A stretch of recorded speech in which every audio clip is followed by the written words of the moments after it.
ప్రభునందు ప్రియమైనటువంటి దేవుని బిడ్డలారా, దేవుని మహా ఉన్నతమైన ప్రేమను బట్టి దేవుని సన్నిధిలో మరొకసారి మనం ఈ రీతిగా ప్రభుని స్తుతించుటకు, గణపరచుటకు దేవుడు మనకు అనుగ్రహించిన ఈ మంచి అవకాశాన్ని బట్టి మనము ప్రభువుని ఎంతగానో స్తుతించవలసిన వారమై ఉంటున్నాం. ఈ రాత్రి వేళ దైవ గ్రంథములో నుండి మనము మత్తయి సువార్తలో ప్రభువు చెప్పిన ఉపమానాలను గూర్చి మాట్లాడుకుంటూ ఉన్నాము. ఈరోజు కూడా మరికొన్ని విషయాలు ప్రభువు చెప్పిన ఉపమానాలలో నుండి మనము నేర్చుకుందాం. చిన్న ప్రార్థన చేసుకొని వాక్య భాగములోనికి వెళదాం. పరిశుద్ధుడైన మా ప్రియ పరలోకపు తండ్రి, మీ శ్రేష్టమైన ఘనమైన నామానికి వందనాలు చెల్లిస్తూ ఉన్నాము. నీ మహాప్రేమను బట్టి మేమందరము మరొకసారి నీ మందిర ఆవరణములో కూడి నీ మాటలను ధ్యానించే ఈ గొప్ప భాగ్యాన్ని మీరు మాకు అనుగ్రహించినందుకై మీకు స్తోత్రాలు చెల్లిస్తూ ఉన్నాం.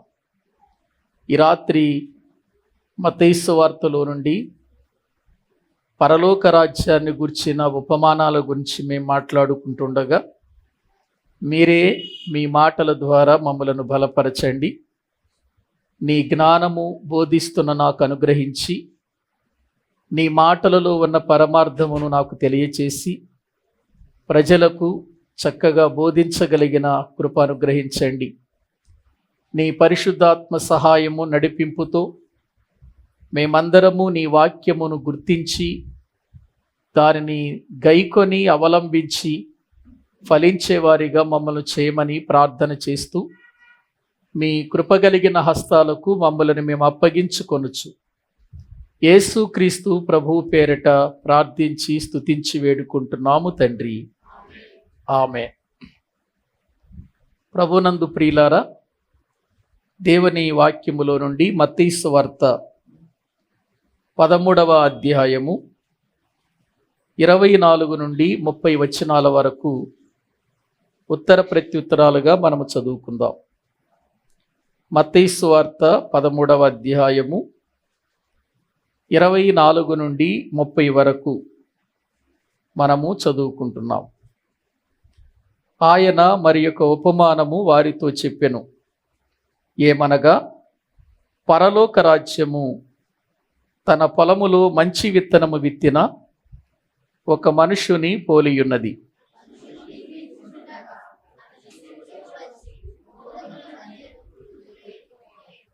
మొలకలు పెరిగి గింజపెట్టినప్పుడు గురుగులు కూడా అగపడెను.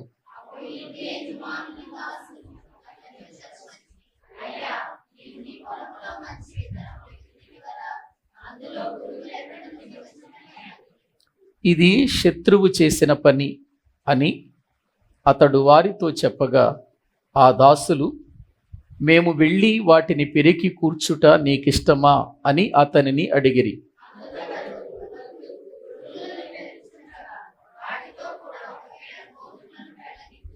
కోతకాలము వరకు రెంటిని కలిసి ఎదుగనెయ్యుడి. కోతకాలమందు గురుగులను ముందుగా కూర్చి వాటిని కాల్చివేయుటకు కట్టెలు కట్టి గోధుమలను నా కొట్టులో చేర్చిపెట్టుడని కోతగాండ్రతో చెప్పుదును అనెను. చాలండి. ప్రభునందు ప్రియులారా, దైవ గ్రంథంలో మత్తయి సువార్త 13వ అధ్యాయము ఉపమానాల అధ్యాయం. ఉపమానము లేకుండా ప్రభు వారికి ఏది కూడా బోధించలేదని దేవుని వాక్యములో మనము చూస్తున్నాం. ఒక జరుగుతున్న విషయాన్ని తీసుకొని దేవుడు పరలోక రాజ్యానికి పోల్చి చెబుతున్న మాటలు మనము దేవుని వాక్యములో నుండి వింటున్నాం. అంతకుముందు మనము దేవుని వాక్యములో నుండి ఒక ఉపమానాన్ని గురించి నేర్చుకున్నాం. అది విత్తువాని ఉపమానం. ఆ ఉపమానములో కూడా విత్తనాలు కనబడ్డాయి.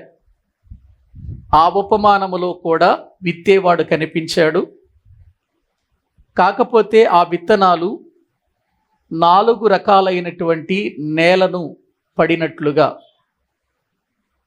ఆ 4 రకాలైనటువంటి నేలలేంటో మనము తెలుసుకున్నాం.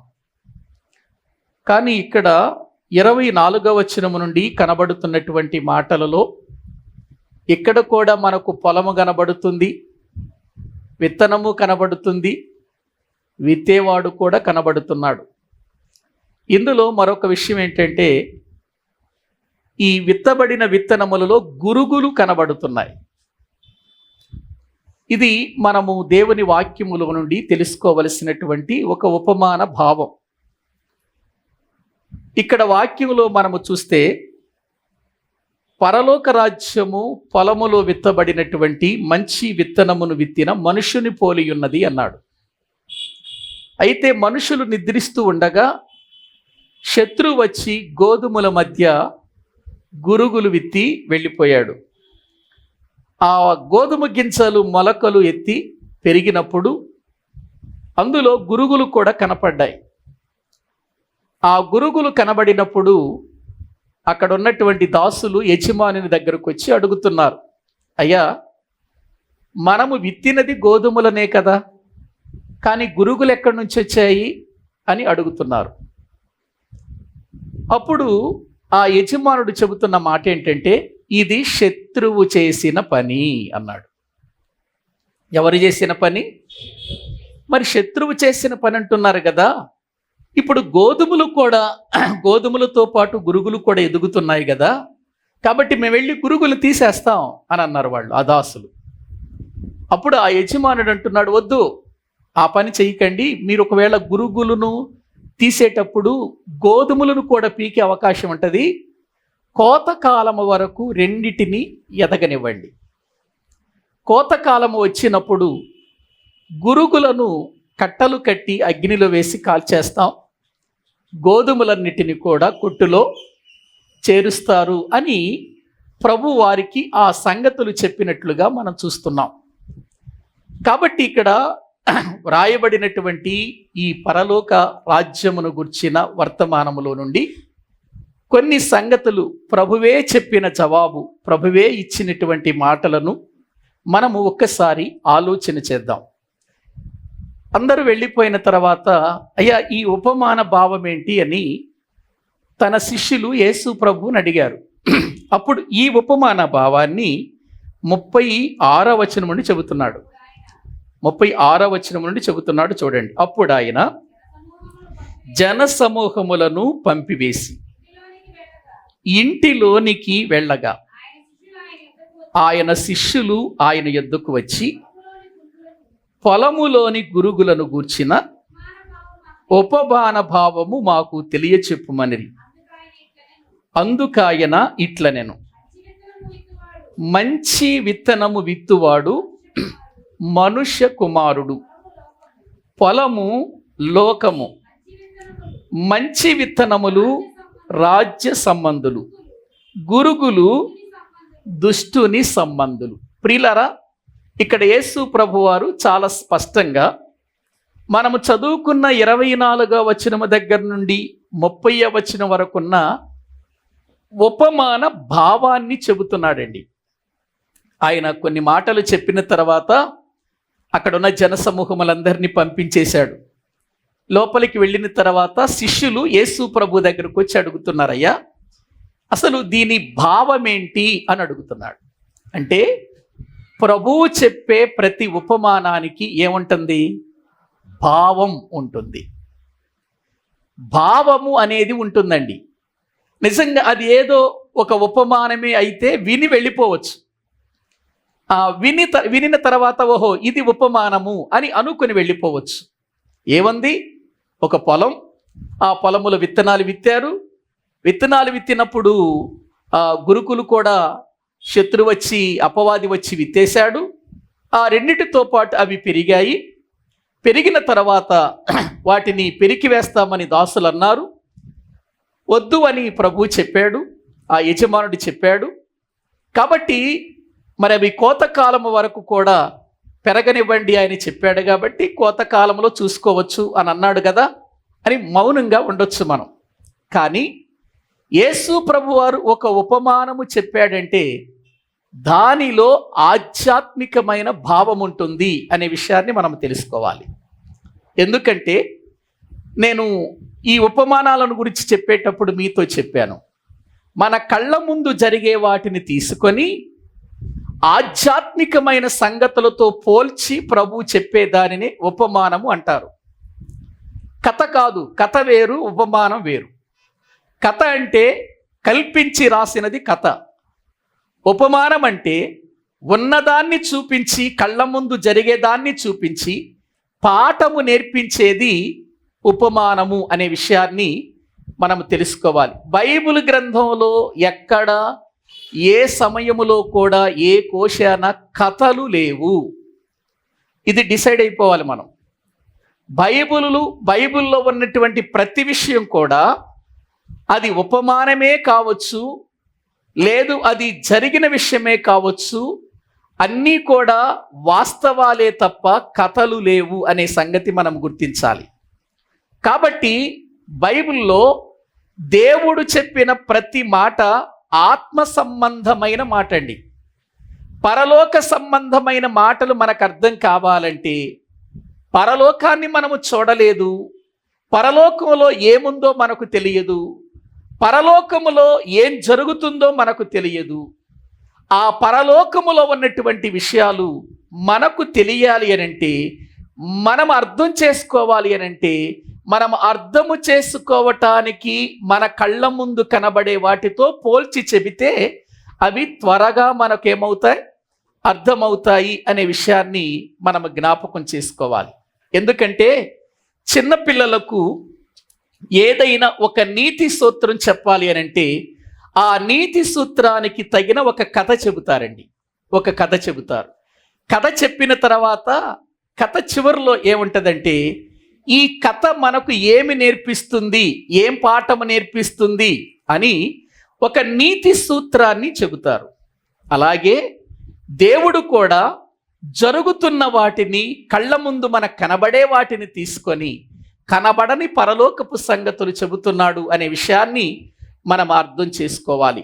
ఇక్కడ ప్రభువారు చాలా స్పష్టంగా చెప్పాడు. మనము చదువుకున్న ప్రియుల భాగములో ఈ ఉపమాన భావం ఏంటంటే, మంచి విత్తనము విత్తువాడు మనుష్య కుమారుడు అని వ్రాయబడింది. ఏమండి, మంచి విత్తనము విత్తేవాడు ఎవరు? మంచి ప్రియులారా మనుష్య కుమారుడు అనే మాట మనం చూస్తూ ఉంటున్నాం. ఆ తరువాత పొలం ఏంటి? లోకం. పొలము లోకము అని మనం చూస్తున్నాం. పొలములో ప్రియులారా ఉన్నటువంటి మంచి విత్తనములంటే రాజ్య సంబంధులు. రాజ్య సంబంధులంటే రక్షించబడిన వారు, దేవునికి సంబంధించిన వారు, లేక దేవుని కుమారులు అని అర్థం. అక్కడే ఉంది కదా, రాజ్య సంబంధులు అనే దగ్గర పుట్నూట్లో ఒకటేసి ఏముంది అక్కడ? కుమారులు. ఏమండి, మనము దేవునికి కుమారులము ఎప్పుడయ్యాం? ఎలా అయ్యారు? వీళ్ళు మంచి విత్తనములు, రాజ్య సంబంధులు అనే విషయాన్ని మనము చూస్తున్నాం. ఇక్కడ ఉపమానములో మంచి విత్తనములు ఎవరు? రాజ్య సంబంధులం. రాజ్య సంబంధులు అంటే ఎవరు? కుమారులు. మనము కుమారులుగా ఎప్పుడయ్యాం? ప్రియులారా ఆలోచన చేయాలి మనం. యోహాను సువార్త, బైబిల్ గ్రంథములో యోహాను సువార్త 1వ అధ్యాయము. ప్రియులారా యోహాను సువార్త 1వ అధ్యాయము 11వ వచనాన్ని 12వ వచనాన్ని మనము 12వ వచనం చదవండి. తన్ను ఎందరంగీకరించిరో వారికందరికీ, అనగా తన నామమందు విశ్వాసముంచిన వారికి దేవుని పిల్లలగుటకు ఆయన అధికారము అనుగ్రహించెను. ఏమండి, మనము దేవుని పిల్లలు అవ్వటానికి ఎటువంటి కార్యాలు జరిగాయో ఇక్కడ మనము చూస్తున్నాం. తన్ను ఎందరు అంగీకరించిరో అంటే ప్రభువుని అంగీకరించినటువంటి వారిని గురించి మాట్లాడుతున్నారు. వారికందరికి, అనగా తన నామమందు విశ్వాసముంచిన వారికి, అంటే ఎవరైతే ఆయన యందు విశ్వాసముంచారో, ఎవరైతే ప్రభువుని అంగీకరించారో, ఎవరైతే రక్షించబడ్డారో, ఎవరైతే ప్రభుని ఎరిగిన వారుగా ఉన్నారో వారందరికీ ఒక అధికారం ఇచ్చాడండి. ఏంటి అధికారం? దేవుని పిల్లలగుటకు అధికారం ఇచ్చాడు. ఏ అధికారం ఇచ్చాడండి? దేవుని పిల్లలయ్యే అధికారం ఇచ్చాడు. ఎంత గొప్ప ధన్యులో ఒకసారి ఆలోచించండి. రక్షించబడిన వారంటే, మారు మనసు పొందినటువంటి వారంటే సామాన్యులు కాదండి. వాళ్ళు దేవుని పిల్లలండి. దేవుని పిల్లలు అని పిలువబడాలంటే అది సామాన్యమైనటువంటి విషయం కాదు.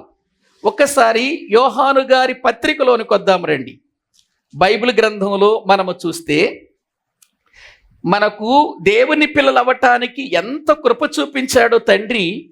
యోహాను గారు రాసిన మొదటి పత్రిక 3వ అధ్యాయము మొదటి వచనము నుండి చదవండి. మనము దేవుని పిల్లలమని పిలవబడినట్లు తండ్రి మనకెట్టి ప్రేమను అనుగ్రహించెనో చూడండి. మనము దేవుని పిల్లలమి. ఈ హేతువు చేత లోకము మనలను ఎరుగదు, ఎలయనగా అది ఆయనను ఎరుగలేదు. ప్రియులారా, ఇప్పుడు మనము దేవుని పిల్లలమై ఉన్నాము. మనమిక ఏమవుతామో అది ఇంకా ప్రత్యక్షపరచబడలేదు. కానీ ఆయన ప్రత్యక్షమైనప్పుడు ఆయన ఉన్నట్లుగానే ఆయనను చూతుము గనుక ఆయనను పోలియుందుమని. ఏం అద్భుతమైన విషయాలు రాశాడండి ఇక్కడ యోహాను గారు రాసిన మాటలో చూడండి. మనము దేవుని పిల్లలమని పిలవబడాలని దేవుడట మనకెంతో ఒక ప్రేమ చూపించాడంటండి. మనకెట్టి ప్రేమను చూపించాడో ఒకసారి చూడండి అని అన్నాడు. మనము దేవుని పిల్లలం అవ్వాలి అని ఆయన ప్రేమను చూపించాడు. ఎటువంటి ప్రేమను చూపించాడు? ఏవండి, ఎటువంటి ప్రేమను చూపించాడు ఆయన? మనము దేవుని పిల్లలమని పిలవబడటానికి ఎటువంటి ప్రేమను చూపించాడు అంటే యోహాను సువార్త 3వ అధ్యాయము 16వ వచనం. దేవుడు లోకమును ఎంతో ప్రేమించెను కాగా ఆయన తన అద్వితీయ కుమారునిగా పుట్టిన వాని యందు విశ్వాసముంచు ప్రతివాడు నశింపక నిత్య జీవము పొందునట్లు ఆయనను ఎట్టి ప్రేమ అనుగ్రహించాడు. మనకు ఎట్టి ప్రేమను అనుగ్రహించాడు. తన ప్రియ కుమారుడు, తనకిష్టమైన కుమారుడు, తనతో ఉన్నటువంటి కుమారుడు, ఆ కుమారుణ్ణి మన కోసం ఏం చేసేశాడు? బలి చేశాడు. మనల్ని తన పిల్లలుగా చేసుకోవటానికి తన కొడుకునేం చేశాడు? బలి చేశాడండి. ఎంత ప్రేమ చూపించాడు! ఇది ఎవరైనా ప్రపంచ చరిత్రలో చూపించగలరా? ఇది చెప్పుకోవటానికి చాలా చిన్నగా ఉంది. ఏవండి, లోకములో పాపములో శాపగ్రస్తులుగా తిరిగే పిల్లల కొరకు మనకున్నటువంటి, మనము ప్రేమించే పిల్లలను చంపుకొని వాళ్ళు బాగుపడాలని కోరుకుంటారు ఎవరైనా? ఏవండి, ఒక్కసారి ఆలోచించండి. తండ్రి మనకెట్టి ప్రేమ చూపించాడో మనకు అర్థం కావాలి. మన కోసం ఏ పాపము లేని, ఏ దోషము లేని, తనతో ప్రియులారా అన్ని విషయాలలో కూడా సమానముగా ఉన్న తన కుమారుణ్ణి బలి చెయ్యటానికి ఇష్టపడ్డాడు, చంపటానికి ఇష్టపడ్డాడు, నలగగొట్టడానికి ఇష్టమైంది. ఎవరిని? తన ప్రియ కుమారుణ్ణి. ఒకవేళ తన ప్రియ కుమారుడు ఎటువంటి వాడు అని మనం ఆలోచన చేస్తే ఆయన ఉన్నతుడు, ఆయన ప్రేమ కలిగినటువంటి పరిశుద్ధ జీవితము కలిగి తండ్రితో కూడా ఉన్నవాడుగా మనము చూస్తున్నాం. అటువంటి ప్రియ కుమారుణ్ణి శరీరం ఇచ్చి ఈ లోకానికి పంపించి మన కొరకు సిలువలో ఏం చేశాడు? ఆయన బలి చేశాడు. మామూలు బలి అది? 33.5 సంవత్సరాలు భూమి మీద శరీరముతో ఉన్న తన ప్రియ కుమారుడు ఎన్ని బాధలు అనుభవించాడో మనకు తెలుసు కదండి. ఆయన తల్లి గర్భమున పుట్టినది మొదలుకొని లేక తల్లి గర్భమున పడినది మొదలుకొని ఈ రోజు వరకు ఆయన అవమానాలతోనే ఉన్నాడు. ఎవరు? యేసుక్రీస్తు వారు. ఈ రోజు వరకు ఆయన వచ్చాడు, ఆయన మానవుల కొరకై ప్రాణమర్పించాడు, సమాధి చేయబడ్డాడు, తిరిగి వెళ్ళిపోయి తండ్రి కుడి పార్శ్వమున కూర్చున్నాడు. అయినా ఆయన అవమానపరిచే పరిస్థితులు నేటికి కనబడుతూనే ఉన్నాయి అనంటే తన కుమారుణ్ణి ఎంతగా నలగగొట్టాడో మీరు ఒక్కసారి ఆలోచించండి. నలగగొట్టాడంటే మామూలుగా నలగగొట్టలేదు, తప్పు చేసినందువలన నలగగొట్టలేదు, నేరం చేశాడు కాబట్టి నలగగొట్టలేదు. నీవు నేను ఆయన పిల్లలం అవ్వాలని ఆయన నలగొట్టాడు. ఎవరు చూపించగలరు? మన ప్రియుల కుమారుడు మంచివాడు కాకపోయినా, వాడు చెడిపోయినా, వాడు తన ఇష్టానుసారముగా అన్ని అలవాట్లతో తిరుగుతున్నా వాణ్ణి పోగొట్టుకొని మరొకరిని బాగు చేయాలని మనం కోరుకుంటామండి. నువ్వు చావరా ఇంకొకడు బతుకుతాడని అంటావా? చంపుకుంటామా మన పిల్లల్ని? చంపుకో. కానీ తండ్రి చూపించిన ప్రేమ ప్రపంచ చరిత్రలో ఎప్పటికీ ఎన్నటికీ ఏ ఒక్కరు కూడా చూపించని ప్రేమ చూపించాడు ఆయన. అందుకే మనము దేవుని పిల్లలమగునట్టు పిలువబడినట్లు తండ్రి మనకెట్టి ప్రేమ అనుగ్రహించాడో చూడండి అని అంటున్నాడు. చూస్తే ఎన్ని వచనాలు ఉన్నాయో బైబిల్లో. ఎవరిని గురించి? తన ప్రియ కుమారుని గూర్చి. తన ప్రియ కుమారుని గూర్చి ఎన్ని గొప్ప విషయాలు ఉన్నాయో, ఎన్ని భయంకరమైన విషయాలు ఉన్నాయో మనము ఆలోచించాలి. 33.5 సంవత్సరాల కాలములో 33.5 సంవత్సరాల కాలములో యేసుక్రీస్తు ప్రభువారండి పొందిన ఆ శ్రమలు, ఆ బాధలు, ఆ కష్టాలు, ఆ భయంకరమైన అవమానాలు, ఆ భయంకరమైనటువంటి మాటలు ఎవరు పడతారండి? అంత భయంకరమైనటువంటి పరిస్థితుల్లో ప్రియులారా తన కుమారుణ్ణి నలగగొట్టి చంపి సిలువకు అప్పగించేసి చివరికి చెయ్యి విడిచిపెట్టేసి మనందరినీ తన పిల్లలు చేసుకోవటానికి, ఆ అధికారం మనకివ్వటానికి తన ప్రియ కుమారుణ్ణి మన కోసం ధారపోశాడు. ఆయన చూపించిన ప్రేమ ఎట్టిదో ఆలోచించాలి. మనము దేవుని పిల్లలమని పిలువబడినట్లు ఆయన మనకెట్టి ప్రేమను అనుగ్రహించానో చూడండి అనే మాటలో ఎన్ని గొప్ప సంగతులు ఉన్నాయో మనం ఆలోచించాలి ప్రియులారా. కాబట్టి ఇప్పుడు మనము దేవుని పిల్లలం అవటానికి ఆయన ఎంత గొప్ప కార్యం చేశాడో మనము అది ప్రతిదినము మనము ప్రియులార ధ్యానం చేసిన, ప్రతిరోజు జ్ఞాపకము చేసుకున్న తరగనంత గొప్ప ప్రేమ మనకు కనబడుతుంది. అట్టి ప్రేమ మన ఎడల చూపించి తన పిల్లలనుగా చేసుకున్నాడు, తన రాజ్య సంబంధులుగా మార్చుకున్నాడు, రాజ్య సంబంధులుగా చేసుకున్నాడు.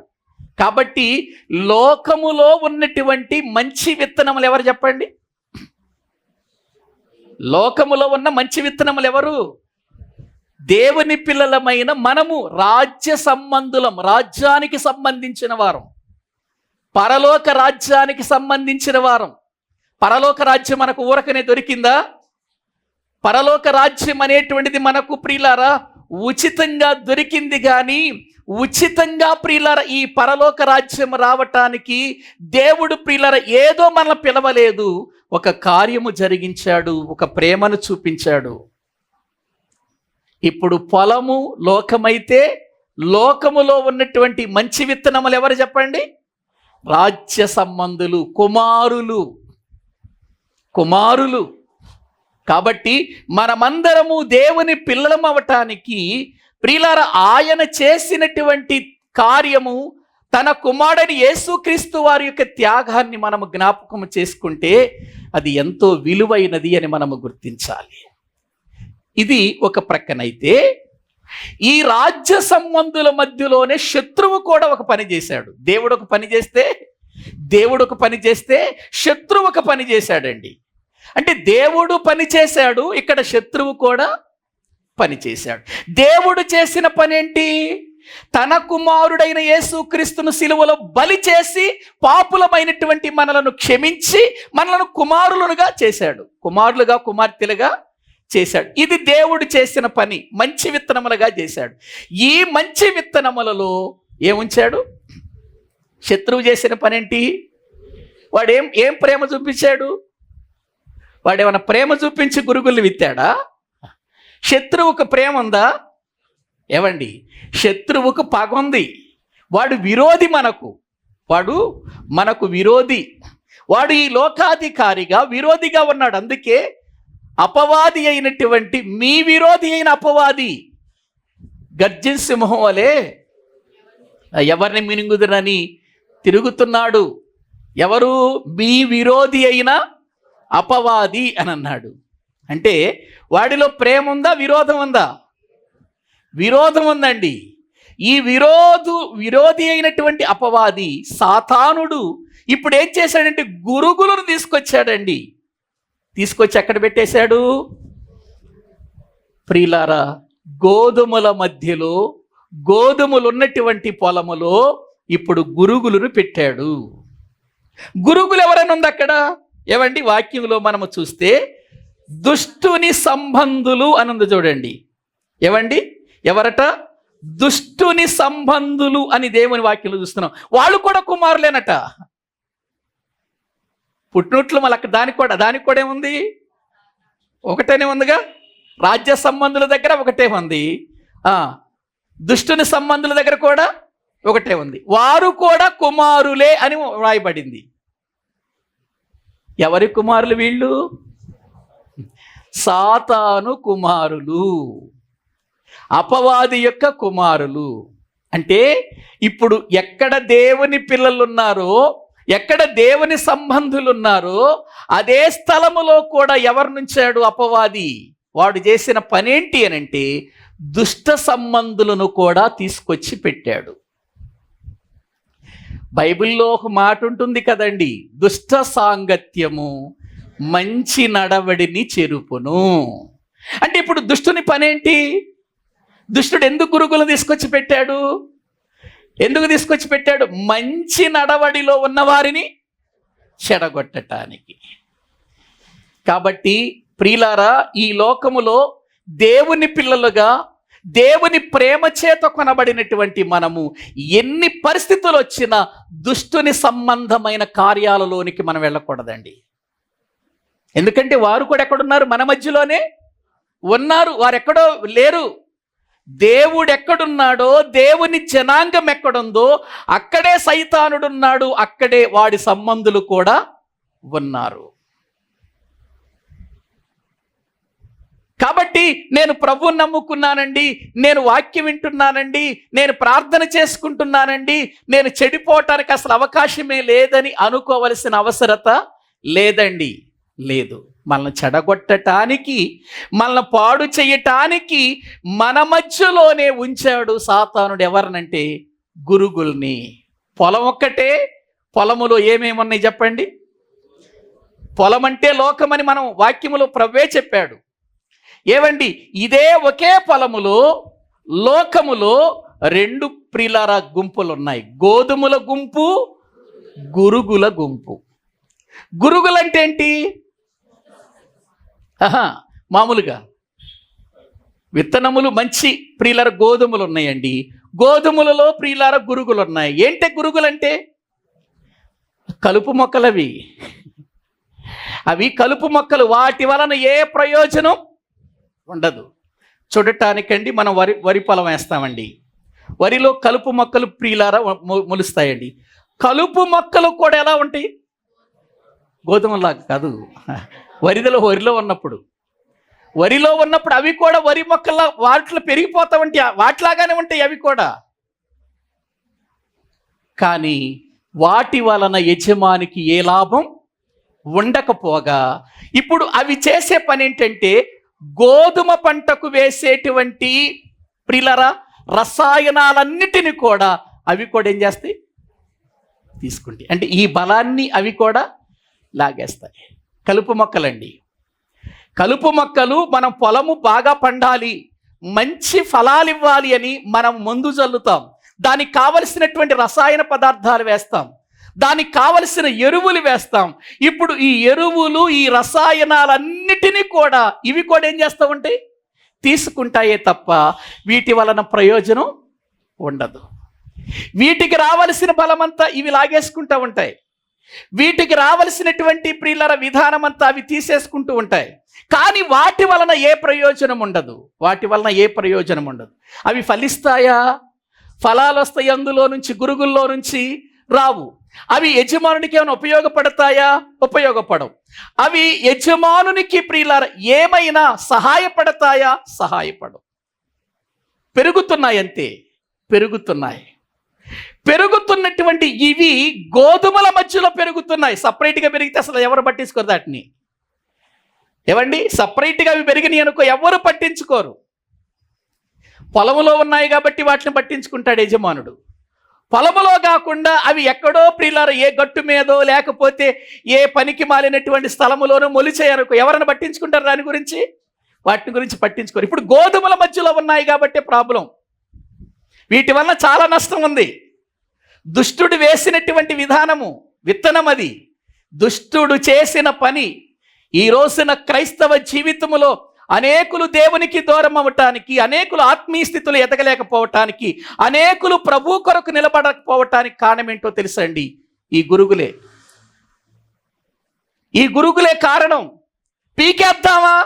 ఎక్కడ గోధుమ ప్రియులార మొక్క తెగిపోతుందోనని భయం యజమానుడికి. చూడండి, ఒక్క మొక్క తెగిపోయినా కూడా ఓర్చుకోలేడు ఆయన.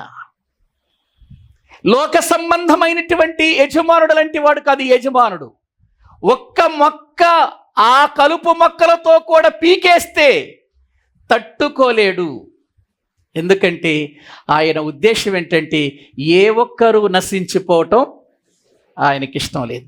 ఒక్కరు కూడా నశించిపోవటం ఆయనకి ఇష్టం లేదు. ప్రియులారా, ఒక్క ఆత్మ విషయంలో దేవుడు తీసుకునే బాధ్యత ఎంత గొప్పదో తెలుసా? ఒక ఆత్మ విషయంలో దేవుడు ఆనందపడే విషయం ఎంత గొప్పదో తెలుసా అండి? 99 మంది నీతిమంతుల కంటే ఒక పాపి తన పాపముని విడిచిపెట్టినప్పుడు పరలోకంలో తన దూతలతో కూడా ఆనందించే ఆనందం ఆయనది. అటువంటి వాడు, ఒక పాపి రక్షణ పొందితేనే అంత ఆనందించేవాడు.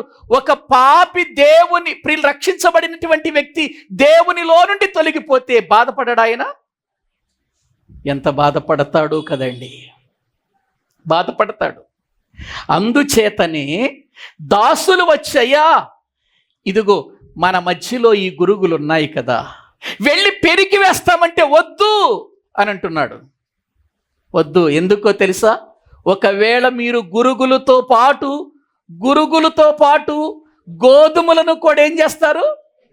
పెరికి వేస్తారు. ఎంత జాగ్రత్త తీసుకుంటున్నాడు గోధుమల విషయంలో చూసారా ప్రియులారా? గోధుమలు ప్రియులారా ఇశ్రాయేలీల జీవితంలో చాలా ప్రియులారా వారికి విలువైన పంట అండి. ఇది గోధుమల పంట చాలా విలువైంది. దేవుడు కూడా నైవేద్యానికి తీసుకొని వచ్చేటప్పుడు కూడా నైవేద్యములో గోధుమ పిండి ఎందుకు వాడమన్నాడు? ఏమండి, గోధుమ పిండిని తీసుకురావాలి అని వాడాడు. ఎందుకు గోధుమ పిండి? ప్రియులారా, అవి మనకు పాఠం నేర్పిస్తాయి. అవి చేలో అద్భుతమైనటువంటి విధానములు పెరగాలి. ప్రియులారా, పొలములో మంచి విత్తనములాగా అవి పెరగాలి. పెరిగినటువంటి అది రేపటి దినాన్న ప్రియులార తన స్వరూపాన్ని కోల్పోవాలి. అది ప్రియులార ఒక దంచబడిన స్థలములోనికి వెళ్ళిపోవాలి. ఆకారాన్ని కోల్పోవాలి. ఆకారాన్ని కోల్పోతేనే తప్ప అది పిండిగా మారదు. పిండిగా మారినది మరల ఆకారములోకి రాగలదా? దంచబడుతున్నటువంటి ఆ గోధుమలు పిండిగా మారినప్పుడు ఆ పిండిని తీసుకొని ఒక ముద్దగా చేసి ప్రియులారా ఒక రొట్టెను తీసుకొని లేక ఒక అప్పమును తీసుకొని దేవునికి నైవేద్యముగా తీసుకొచ్చి ఇవ్వాలి. ఇది ప్రభు అయిన యేసుక్రీస్తు శిలువ మరణాన్ని చూపిస్తుంది. అంత మాత్రమే కాదు ప్రియులారా, ఒక గోధుమ గింజ ఫలించాలి అనంటే ఎంతో కార్యము జరగాలి పొలములో. ఒక్కసారి యోహాను గారు రాసినటువంటి సువార్త 12వ అధ్యాయము, యోహాను గారు రాసినటువంటి సువార్త 12వ అధ్యాయము 24వ వచనాన్ని ఒక్కసారి మనము చదువుకుందామండి. 24వ వచనం. గోధుమ గింజ భూమిలో పడి చావకుండిన ఎడల అది ఒంటిగానే యుండును, అది చచ్చిన ఎడల విస్తారముగా ఫలించును. ఎందుకు ఇక్కడ గోధుమ గింజను గురించి ప్రభు మాట్లాడుతున్నాడు? ఏవండి, గోధుమ గింజను గురించి ఎందుకు ప్రభు మాట్లాడుతున్నాడు? గోధుమ గింజను గురించి చెబుతున్నాడు. ఒక గోధుమ గింజ అది ఏం కావాలి? భూమిలో పడాలి, పడిన తర్వాత చావాలి, చచ్చిన తర్వాత నూతనమైన మొక్కగా బయటికి అది రావాలి. ఏం కనబడుతుంది ఇక్కడ మనకి? యేసు క్రీస్తు యొక్క శిలువ, మరణ, సమాధి, పునరుత్థానాలు కనబట్టలేదా? పైన అదే చెబుతున్నాడు, దేవుని కుమారుడు మహిమపరచబడాలి. 23వ వచనం చదవండి.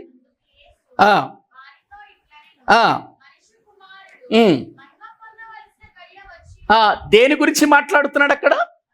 యేసు క్రీస్తు వారి యొక్క మరణాన్ని గురించి మాట్లాడుతున్నాడు. ఇంకా మీరు కింద కూడా చదివితే మరణం దగ్గరికి వచ్చిన తర్వాత మరణాన్ని గురించి మాట్లాడుతూ ఇప్పుడు మధ్యలోనికి ఏ గింజను తీసుకొచ్చాడు? గోధుమ గింజను తీసుకొచ్చాడు. గోధుమ గింజ భూమిలో పడాలి, పడినది చావాలి, చచ్చిన దానిలో నుంచి జీవం రావాలి, అది పెరిగి ఫలించాలి విస్తారంగా. అది జరిగితేనే కానీ అది ఫలించదు. అలాగే యేసుక్రీస్తు వారు ఈ లోకానికి రావాలి శరీరధారిగా.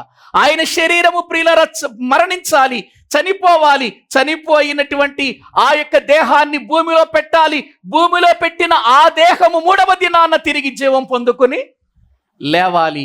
అప్పుడే ప్రభు అయినటువంటి యేసుక్రీస్తు వారి యొక్క శిలువ మరణం ప్రియులారా మనుషులందరికి ఉపయోగం. పడిన తర్వాత, భూమిలో పెట్టిన తర్వాత యేసుక్రీస్తు లేవలేదు, పునరుత్థానుడు కాలేదనుకోండి, మనకుందా రక్షణ? ఉందా? విలువ ఉందా ఆ మరణానికి? అందరూ చనిపోయినట్టుగానే ఆయన చనిపోయాడు, అందరూ పాతి పెట్టబడినట్టుగానే ఆయన కూడా పాతి పెట్టబడ్డాడు. ఇంకా దానివల్ల ఏంటి ప్రయోజనం? యేసుక్రీస్తు శిలువ, మరణ, పునరుత్థానాలకు గోధుమ గింజ యొక్క ప్రియుల ఫలించటానికి కారణం చూడండి ఎంత అద్భుతంగా చెబుతున్నాడో. గోధుమ గింజ భూమిలో పడి చావకుండిన ఎడల అది ఒంటిగానే ఉండిపోద్ది, కానీ ఫలించాలంటే భూమిలోనికి వెళ్ళినది లోపల చచ్చినదిగా ప్రియులార ఉండి అదేం చేయాలి? చనిపోయిన తర్వాత అది క్రొత్త జీవముతో బయటికి రావాలి. వచ్చినటువంటి ఆ గింజ ఏమవుతుందన్నాడు? విస్తారముగా ఫలించును అని అన్నాడు. యేసు క్రీస్తు ప్రభువారు మానవుల కొరకై మరణించి సమాధి చేయబడి 3వ దినాన తిరిగి లేవటాన్ని బట్టే ప్రపంచంలో ఈ రోజుని ఎన్ని ఫలాలు చూస్తున్నామండి మనం. ఫలిస్తున్నాడు. అది గోధుమ గింజ యొక్క విధానం అండి. అలాగే ప్రభు అయిన యేసు క్రీస్తుని నమ్మిన మన జీవితంలో కూడా ఇదిగో ఇవే జరగాలి. మనము కూడా చావాలి, మనము కూడా ప్రియులారా బ్రతకాలి, మనము కూడా ఫలించాలి. ఇదే కదా బాప్తీసంలో జరిగే కార్యం. బాప్తీసంలో జరిగే కార్యం ఇదే కదా. రోమాపత్రిక 6వ అధ్యాయము, రోమీయులకు రాసిన పత్రిక 6వ అధ్యాయం 3వ వచనం చదవండి. 3వ వచనం, క్రీస్తు యేసులోనికి బాప్తిసం పొందిన మనమందరము ఆయన మరణములోనికి. ఏమండి? ఏ మరణంలోనికి? ఆయన మరణములోనికి బాప్తిసం పొందాం. ప్రియులారా, ఆయన మరణములోనికి మనం వెళ్ళాం, ఆయన మరణములోనికి బాప్తిస్మము పొందాము. కాబట్టి తండ్రి మహిమ వలన క్రీస్తు మృతులలో నుండి ఎలాగూ లేపబడినో అలాగే మనమును మళ్ళీ ఏం పొందిన వారం అయిపోయి లేస్తున్నాం? నూతన జీవము పొందిన వారమై నడుచుకొనున్నట్లు మనము బాప్తిస్మ వలన మరణములో పాలు పొందుటకై ఆయనతో కూడా ఏం చేయబడ్డాము చెప్పండి? పాతి పెట్టబడ్డాం. చనిపోయిన మనము పాతి పెట్టబడ్డాం. మరియు ఆయన మరణము యొక్క సాదృశ్యమందు ఆయనతో ఐక్యము గలవారమైన ఎడల ఆయన పునరుత్థానం యొక్క సాదృశ్యమందును ఆయనతో ఐక్యము గలవారమై యుందుము. ఆయనతో ఐక్యము గలవారమై యుందుము. ఎవరితో ఐక్యం? ఎవరితో ఐక్యం? ఎవరితో ఐక్యం గలవారమండి? యేసుక్రీస్తు వారితో ఐక్యం. అంటే యేసుక్రీస్తు వారితో ఐక్యం అంటే ఏంటి? యేసుక్రీస్తు లాంటి జీవితం, యేసుక్రీస్తు లాంటి బ్రతుకు, యేసు ప్రభు నడిచిన నడవడి అది ఎవరిలో కనపడాలి? మనలో కనపడాలి. కనబడితేనే మనము గోధుమలం, కనబడితేనే మనం రాజ్య సంబంధులం, కనబడకపోతే గురుగుల లిస్టులోకి వెళ్ళిపోతాం. అది చెప్పటానికే ఈ ఉపమానం. అది చెప్పటానికి యేసుక్రీస్తు వారి ఉపమానం చెబుతున్నాడు. గురుగుల మధ్యలో ఉన్నాం మనం. గురుగులకి గోధుమలకి తేడా కనపడొద్దా? కనపడాలా? కనపడాలి. గురుగుల లక్షణాలకి గోధుమ లక్షణాలకి తేడా కనిపించొద్దా? కనిపించాలి. మరి ఇప్పుడు చెప్పండి, మనం గోధుమలమా గురుగులమా? ప్రశ్నించుకోవాలి. మనము గోధుమలమా గురుగులమైతే, గోధుమలమైతే ప్రియులారా, మన జీవితాలలో గురుగులే, గోధుమలే. గోధుమలు గురుగులు కావు, గురుగులు గోధుమలు కావు. ఎందుకు? అక్కడ పని చేసింది దుష్టుడు, ఇక్కడ పని చేసింది పరలోకపు తండ్రి అయిన దేవుడు. వాడితో పోల్చకూడదు. ఇప్పుడు వీళ్ళిద్దరిని మనం తెలుసుకుందాం. అపవాది పిల్లలు ఎవరండి? మరి దేవుని పిల్లలు ఎవరండి? తెలుసుకోవాలంటే బైబిల్ గ్రంథాన్ని అడుగుదాం. యోహాను గారు రాసిన మొదటి పత్రిక, బైబిల్ గ్రంథములో ప్రియులారా మనము చూడగలిగితే యోహాను గారు రాసినటువంటి మొదటి పత్రిక 3వ అధ్యాయము 8వ వచనము నుండి చదవండి. 8వ వచనము నుండి. అపవాది మొదటి నుండి పాపము చేయుచున్నాడు గనక పాపము చేయువాడు. ఇప్పుడు చెప్పండి, గురుగులలో ఒకటి కనబడుతుందండి. ఏంటది? పాపం. ఇక్కడ వాక్యంలో చూస్తున్నామండి, అపవాది మొదటి నుండి పాపం చేసేవాడే. పాపము చేయుచున్నాడు గనక పాపము చేయువాడు ఎవరి సంబంధి? అది దేవుని నమ్మిన మనలో పాపము కనబడుతుందంటే మనము గురుగులమా గోధుమలమా? పాపం ఉంటే గురుగులే, గోధుమలు ఎట్ట అవుతా? పాపం ఉంటే.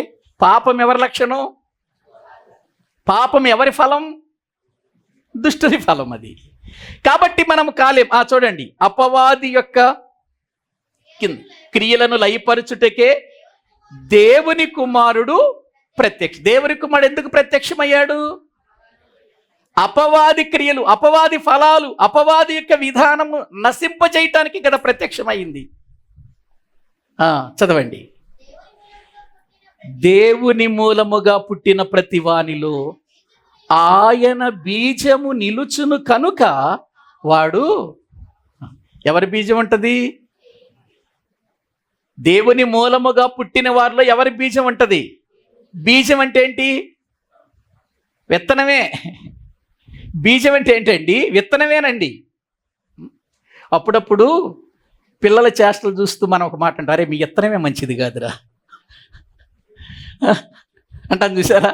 ఆ పిల్లల యొక్క విధానాలు, వాళ్ళ లక్షణాలు, వారి విధానాలు చూస్తున్నప్పుడు ప్రియులారా, ఆ పూర్వీకులు మనకు జ్ఞాపకం వస్తారు. ఆ పూర్వీకులు చేసిన లక్షణాలు, ఆ పూర్వీకులు చేసినటువంటి దోషాలు, ఆ పూర్వీకులు జరిగించినటువంటి విధానాలే చిన్న పిల్లలలో కనబడుతున్నాయి అనుకోండి.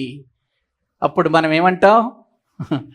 అరే మీ విత్తనం మొదటి నుంచి ఇంతేరా, మీ విత్తనంలో ఉండదేరా, ఇది మీ విత్తనమే ఇటువంటిదిరా అని అంటాం కదా. అదే బీజం. మనలో ఎవరి బీజం ఉంది చెప్పండి? దేవుని బీజం ఉన్నప్పుడు మనము గురుగులుగానా గోధుమలుగా పెరగాల మనం.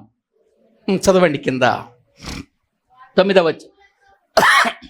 వాడు దేవుని మూలముగా పుట్టినవాడు గనుక పాపము చెయ్యజాలడు. దీనిని బట్టి దేవుని పిల్లలెవరు అపవాది పిల్లలెవరు తేటపడును.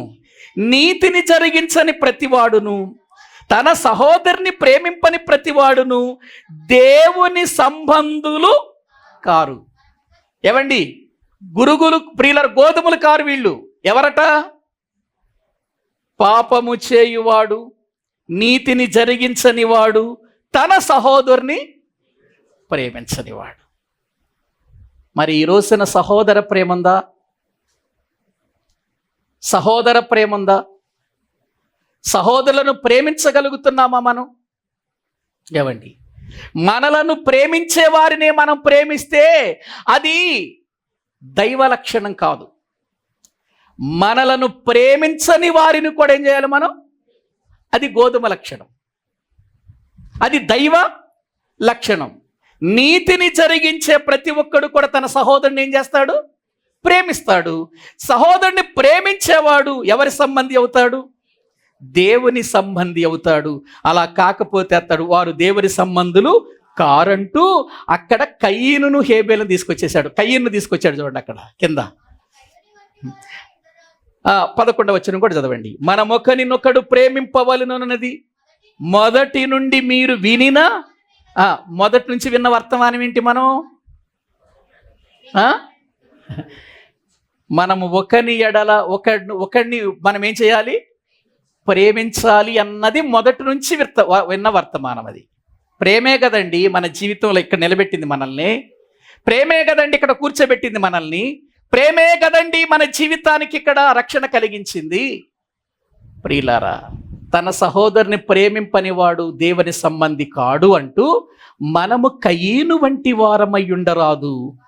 వాడు దుష్టుని సంబంధి అయి తన సహోదరుని చంపెను. వాడు అతను ఎందుకు చంపెను? తన క్రియలు చెడ్డవియు తన సహోదరుని క్రియలు నీతి గలవయ్యుండెను కనుకనే కదా. ఏవండి, కయీను హేబేలు ఒక తండ్రికి పుట్టిన వాళ్ళేనా? ఒక తల్లికి పుట్టిన వారేనా? ఒకే రక్తాన్ని పంచుకొని పుట్టిన వారేనా? కానీ ఒకడేమో దుష్టుని సంబంధి అయ్యాడు, ఒకడేమో దేవుని ఒకడు గురుగయ్యాడు, ఒకడు గోధుమయ్యాడు. సహోదరులే, ఒకే రక్తం పంచుకొని పుట్టిన వారే, ఒకే ఇంటిలో పెరిగిన వారే, ఒకే ఇంటిలో పడుకున్న వారే, ఒకే ఇంటిలో తిన్నవారే. కానీ ప్రియులారా, ఒకడేమో దేవుని సంబంధిగా మారాడు, ఒకడేమో దుష్టుని సంబంధిగా. ఎందుకు మారాడు? క్రియలు.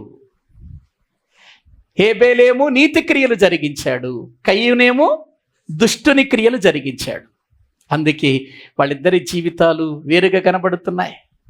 ఒకే సంఘంలో ఉండొచ్చు, ఒకే చోట బాప్తీసం తీసుకోవచ్చు, ఒకే రక్త మాంసాల్లో అందరూ ఒకే స్థలములో పాలు పంపులు పొందొచ్చు, అందరూ ఒకే స్థలములో కూర్చోవచ్చు, ఒకే మందిరములో ఉండొచ్చు. కానీ సహోదర ప్రేమ నీ జీవితములో లేకుండా పగలతో, ద్వేషాలతో, అసూయలతో, కక్షలతో బ్రతుకుతున్నావనుకో, దేవుడు నిన్ను గురుగుల లిస్టులోనే వేస్తాడు. అది ఉండకూడదు మనలో. మనుషులలో ఉండొచ్చేమో, లోకములో ఉన్న వారికి దగ్గర ఉండొచ్చేమో, మన దగ్గర ఉండకూడదు. అది గద్దించేటప్పుడు గద్దించాలి, గద్దించిన సమయంలో మళ్ళీ ఏం చేయాలి? కొద్దిసేపటికే ప్రేమించాలి. ప్రేమ తొలగిపోకూడదు, ప్రేమకు దూరం కాకూడదు, ప్రేమ దూరం కాకూడదు. ప్రియులారా, అదే ఇక్కడ మాట్లాడుతున్నాడు. పాపము చేసే ప్రతి ఒక్కడు దుష్టుని సంబంధి. ప్రియులారా, నీతి క్రియలను జరిగించేవాడు దేవుని సంబంధి. 4వ అధ్యాయంలోనికి రండి. చాలా విషయాలు ఉన్నాయి కానీ 4వ అధ్యాయంలోనికి రండి. అదే మొదటి పత్రిక 4వ అధ్యాయము ప్రియులారా 2వ వచనం నుండి చదువుకుందామండి.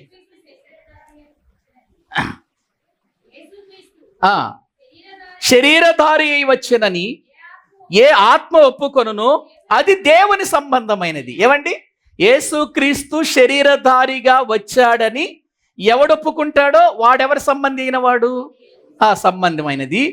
ఏ ఆత్మ యేసును ఒప్పుకొనదో అది దేవుని సంబంధమైనది కాదు అని అన్నాడు.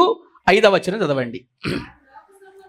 వారు లోక సంబంధులు గనుక లోక సంబంధులైనట్టు మాట్లాడుదురు, లోకము వారి మాట వినును. మనము దేవుని సంబంధులము, దేవుని ఎరిగిన వాడు మన మాట వినును. దేవుని సంబంధి కానివాడు మన మాట వినడు. ఇందువలన మనము సత్యస్వరూపమైన ఆత్మ ఏదో, భ్రమపరుచు ఆత్మ ఏదో తెలుసుకొనుచున్నాం. ఏమండి, దేవుని సంబంధులు ప్రియులారా, అపవాది సంబంధులను గూర్చి చాలా విషయాలు యోహాను గారు తన పత్రికలో రాశాడండి. కాబట్టి ప్రియులారా, గురుగులు ఎవరి సంబంధులు? దుష్టుని సంబంధులు. మనము గురుగులమా గోధుమలు ఎవరి సంబంధులు? దేవుని సంబంధులు. ఇప్పుడు ప్రభు అంటున్నాడు, అయ్యా మేము వెళతాం, మేము వెళ్ళి ఆ యొక్క గురుగులను పెరికి వేస్తాం, తీసివేస్తాం అని అంటున్నారు. గురుగులను తీసివేస్తే ప్రియులారా వద్దు అని అంటున్నాడు. ఎందుకు వద్దు అని అంటున్నాడేంటి? ఒక విషయం చెప్పనా, ప్రపంచంలో ప్రభు కోసం బ్రతికేవాళ్ళు, ప్రభు ప్రేమలో బ్రతికేవారు నిజమైన గోధుమలుగా ఉన్నవారిని ఉంచి గురుగులుగా ఉన్న వారందరినీ తీసేయండి దేవుడు చెప్పాడు అనుకో. ఒకవేళ యజమాని చెప్పాడు అనుకో, ఎవరుంటారు చెప్పండి ఈ భూమి మీద? ఎవరున్నావు? మనం ఉంటామనుకుంటామేంటి? మనలో కూడా గురుగుల స్వభావాలు ఉన్నాయి. మనం ఉంటామా ఏంటి? ఎవరుండరండి. మనం అనుకుంటున్నాం, నేను నీతిమంతుడినే కదా, నేను రక్షించబడిన వ్యక్తినే కదా, నేను పరిశుద్ధంగా బ్రతుకుతున్నాను కదా, నేను నీతిగా బ్రతుకుతున్న వ్యక్తినే కదా అని మనం అనుకుంటున్నామేమో. మనం అనుకున్నట్టు కాదు, దేవుడు అనుకున్నట్టు బ్రతకాలి మనం. గురుగుల స్వభావాలు ప్రియుల తొలగిపోవాలి అరంటే గురుగులు మన మధ్యలో ఉండాలండి. గురుగులుంటేనే ఇది చెయ్యకూడదు, ఇది చెయ్యొచ్చు అన్న విషయం మనకి తెలుస్తుంది. ప్రియులారా, నిజమైన గోధుమ గింజ యొక్క విలువ తెలియాలంటే గురుగులు కూడా ఉండాలి. ఆ గురుగుల మధ్యలోనే భక్తిగా పెరిగి ప్రభు కొరకు జీవిస్తే నువ్వు గోధుమ అవుతావు. యేసు ప్రభు చెప్పే ఈ పరలోక రాజ్యపు ఉపమానాలలో ఎన్ని గొప్ప సంగతులు ఉన్నాయో ఆలోచించండి. పెరకొద్దు, ఉంచండి. ఎంతవరకు ఉంచమన్నాడు? కోతకాలం వరకు అన్నాడు. ఏంటి కోతకాలం వరక ఉండాలి. చాలాసార్లు మనం ఏమనుకుంటామంటే, అసలు వాడు అంత పాపం చేస్తున్నాడు, అంత భయంకరంగా బ్రతుకుతున్నాడు, అంత భయంకరంగా మాట్లాడుతున్నాడు, దేవుడు తొందరగా తీసుకుపోడు ఏంటనంటాం మనం. లోకంలో బ్రతికేవాడిని చూసి వాడు అంత వేధిస్తున్నాడు, అంత టార్చర్ పెడుతున్నాడు, అంత భయంకరమైన రీతిగా బ్రతుకుతున్నాడు, వాడు ఏం మాట్లాడుతున్నాడో కూడా తెలియట్లేదు, చివరికి దేవుడిని కూడా మాట్లాడుతున్నాడు, నిజంగా వీడిని దేవుడు ఎందుకు తీసుకుపోడు అని అంటున్నావు. వాడు ఉంటేనే నువ్వు సరిగా బ్రతుకుతావు. వాడు ఉండాలి నీ మధ్యలో. ఎంతవరకు? కోతకాలం వరకు అన్నాడు. చూసారా? ఎప్పటి వరకు? కోతకాలం వరకు పెరగనివ్వండి, కోతకాలములో తేలిపోద్దన్నాడు. కోతకాలములో ఏం జరుగుతుంది? యుగ సమాప్తి. కోతకాలం అంటే ఏంటి? ఇప్పుడు చదవండి రండి, మత్తయి సువార్త 13వ అధ్యాయము 39వ వచనం. 13వ అధ్యాయం 39వ వచనం. వాటిని విత్తిన శత్రువు అపవాది. కోత ఏంటి? యుగ సమాప్తి అంటే ఏవండి? యుగ సమాప్తి. ఈ మాటలు ఎక్కడ జ్ఞాపకం వస్తాయి అంటే, యేసుప్రభు వారి దగ్గరికి శిష్యులు వచ్చి, ప్రభువా నీ రాకడకును ఈ యుగ సమాప్తికి సూచనలు ఏంటో చెప్పాయి అంటారు. చూసావా? రాకడ వేరు, యుగ సమాప్తి వేరండి. ప్రియులారా, యుగ సమాప్తి అన్నాడు చూడండి ఇక్కడ. కోత అంటే ఏంటి? యుగ సమాప్తి అంటే సమాప్తం ఈ యుగం. కోత కోయేవారు ఎవరు? కోత కోసేవాళ్ళు ఎవరండి? దేవదూతలండి. అదేంటండి? ఇది ఏ సమయం? కోత కోసే సమయాన్ని గురించి మాట్లాడుతున్నాడు. ఇప్పుడు పెరుగుతున్నాం మనం, ఒక పొలములో పెరుగుతున్నాం మనము. గురుగులు గోధుమలు పెరుగుతున్నారు. గురుగులు ఎవరో గోధుమలు ఎవరో గుర్తించాల్సింది ఎవరు? యజమానుడే. లేకపోతే వాటిని ప్రియులర చూసే కోత కోసే దేవదూతలు. చూడండి, గురుగులు ఎలాగు కూర్చబడి అగ్నిలో కాల్చివేయబడును, అలాగే యుగ సమాప్తి యందు జరుగును. మనుష్య కుమారుడు తన దూతలను పంపును, వారు ఆయన రాజ్యములో నుండి ఆటంకములకు సకలమైన వాటిని దుర్నీతి పరులను సమకూర్చి అగ్నిగుండములో పడవేయుదురు. అక్కడ ఏడ్పును పండ్లు కొరుకుటయును ఉండును. దేవదూతలు చేంజ్ చేస్తారట, ఏరుతున్నారు. చూడండి, ఏరుతున్నారా? ఎవరిని? ముందు గురుగుల్నే తీసేస్తున్నారు. ముందు ఏం చేస్తున్నారు? అక్కడ కోత కోసే వాళ్ళు వచ్చి గురుగులను ప్రియులారా కూర్చి ఏం చేస్తున్నారు? అగ్నిలో పడేస్తున్నారు. అలాగే యేసుక్రీస్తు వారు కూడా తన దూతల్ని పంపుతున్నాడట. ఆ దూతలు వచ్చి ఏం చేస్తున్నాయటండి? ఆయన రాజ్యంలో ఆటంకాలుగా సకలమైన వాటిని దుర్నీతి పరులను సమకూర్చేసి అగ్నిగుండంలో పడేస్తున్నాడు. అప్పుడు తెలుస్తుంది మనం గురుగులమా గోధుమలు. అప్పుడు తెలిసే ప్రయోజనం లేదు. అగ్నిలో వేసేటప్పుడు ఇక అయ్యా తప్పైపోయింది అయ్యానంటే అప్పుడు కుదరదు. అయ్యా నేను ప్రేమించలేకపోయానయ్యా నా సహోదరుని అంటే కుదరదు. అయ్యా నా సహోదరి మీద పగబెట్టుకున్నానంటే కుదరదు. అయ్యా పలానా సహోదరి మీద నేను దేశాన్ని పెట్టి అప్పుడు కుదరదు. ఇక గురుగు అయిపోయావు నువ్వు. గురుగు పెరిగింది కోతకాలం వరకు. ఎందుకంటే నువ్వు మారతావని, గోధుమలాగా బ్రతుకుతావని, గోధుమలాగా జీవిస్తావని, గోధుమ లక్షణాలు ఉంటాయని, ఫలభరితమైన వ్యక్తిగా నీవు ఉంటావని దేవుడు కోతకాలం వరకు ఉంచాడు. కానీ ఎన్ని వాక్యాలైనా మారలా, ఎన్ని వాక్యాలైనా జీవితం మార్చుకోవాలా, ఎన్ని ప్రియుల ప్రార్థనలు చేసినా నీ బ్రతుకులో మార్పు రాలా, నీలో ఒక ప్రత్యేకత రాలా, నీలో దేవుని స్వభావం రాలా, దేవుని ప్రత్యక్షత అనేటువంటిది నీ జీవితంలో నీ బ్రతుకులో ప్రియులారా గుర్తించని వ్యక్తిగా ఉన్నావు. చూసారా? ఇప్పుడు నేనైనా మీరైనా మనందరం భక్తులమే. నీవైనా నేనైనా, నువ్వు గురుగు అంటే నేను ఊరుకుంటానా? నువ్వు ఊరుకుంటావా? ఊరుకుంటారా? నేనేట గురుగు, నేను గోధుమని అంటారు. మన స్థితి ఎప్పుడు తెలుస్తుంది? ఏరే రోజు రాబోతుంది, వేరు చేసే రోజు రాబోతుందా? ఒకసారి మత్తయి సువార్త 25వ అధ్యాయము, మత్తయి సువార్త బైబిల్ గ్రంథములో 25వ అధ్యాయము 31వ వచనం.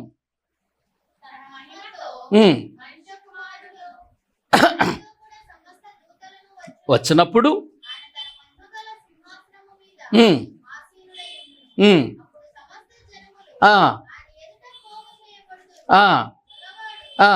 మేకలలో నుండి గొర్రెలను వేరుపరుచున్నట్లు ఆయన వారిని ఏం చేస్తాడు?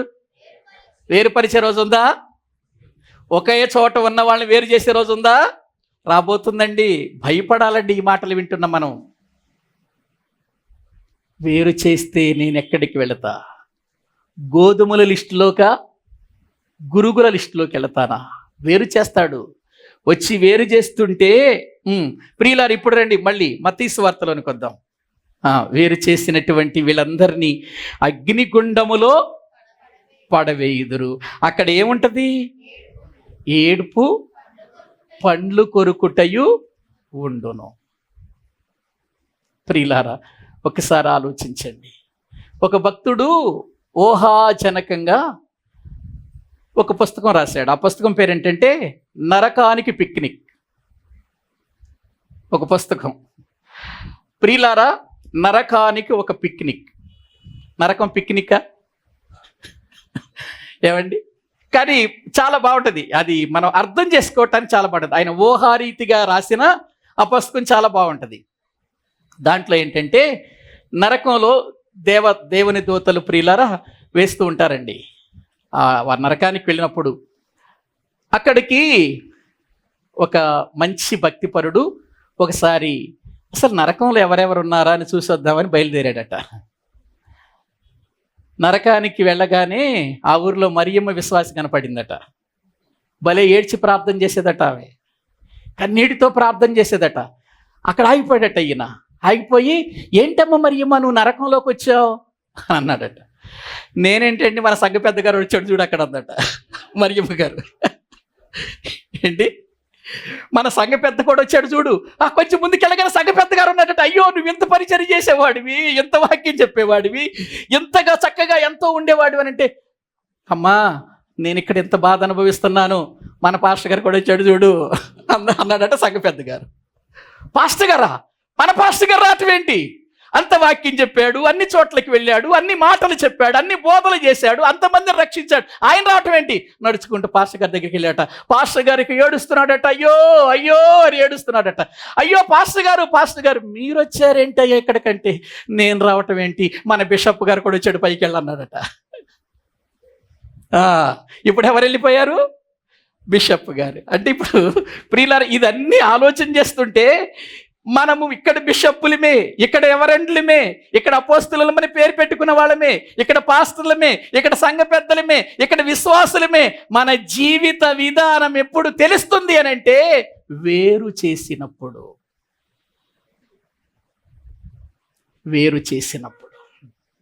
అక్కడ ఏడ్పును పండ్లు కొరుకుటయు ఉంటాయి.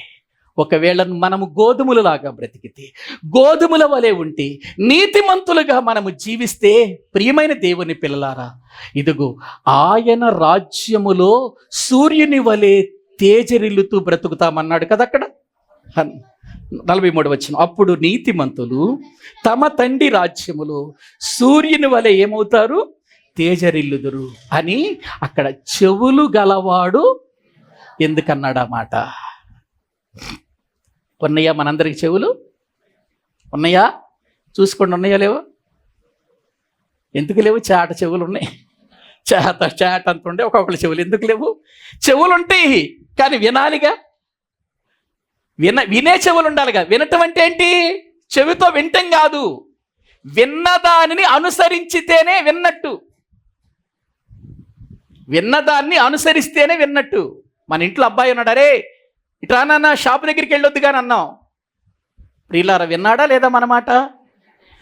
విన్నాడు కానీ వెళ్ళలా వాడు. విన్నాడా వినలేదా?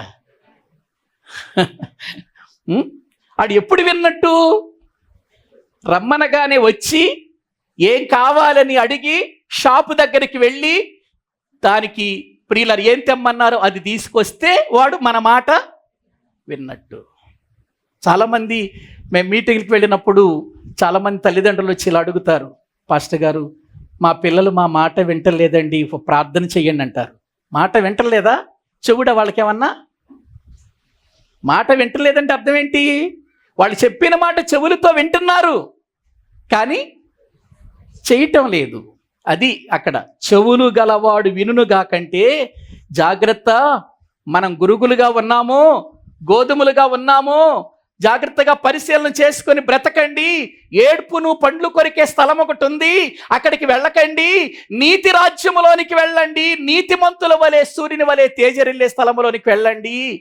ఈ మాటలు వినండి, చెవులు గలవాడు వినండి, తెలుసుకోండి అని యేసుక్రీస్తు వారు పరలోక రాజ్యమును గూర్చిన గోధుమలు గురుగులు అనే ఉపమానములు మనతో మాట్లాడుతున్నాడు. ఏమండి, అంతకు ముందేమో 4 నేలల్లో పడిన విత్తనాలవి. ఇవి ప్రియుల ఒకే స్థలములో ఉన్న గురుగులు, గోధుమలు, గురుగులు. ఈ రెండు వేరు చేసే రోజు రాబోతుంది. ఒక్కసారి మనం పరిశీలన చేసుకుందాం. ఎక్కడ ఉండబోతున్నాం? ఎక్కడికి వెళ్ళబోతున్నాం? మన స్థితి ఏంటి? ఇక్కడ బోధ చేయొచ్చు నేనైనా, ప్రియులారా ప్రార్థన చేయొచ్చు, కానీ దేవుని సంబంధులకు ఉండవలసిన లక్షణాలు లేకపోతే మాత్రం ఎక్కడ పారవేయబడతాం? అగ్నిలో. అక్కడ ఏడ్పును పండ్లు కొరుకుట ఉండును. ప్రియులారా, ఒక్కసారి ఆలోచించండి, పరిశీలన చెయ్యండి. ప్రభువా, నేనెక్కడున్నానయ్యా? జాగ్రత్త పడతానయ్యా. గురుగుల లిస్టులోనికి నేను వెళ్ళను ప్రభువా. అయ్యా, గోధుమలాగా నేను బ్రతుకుతాను. గోధుమ లాంటి జీవితాన్ని నాయన మీ వాక్యములో నుండి నేను నేర్చుకుంటున్నాను. అలా నేను జీవిస్తానయ్యా.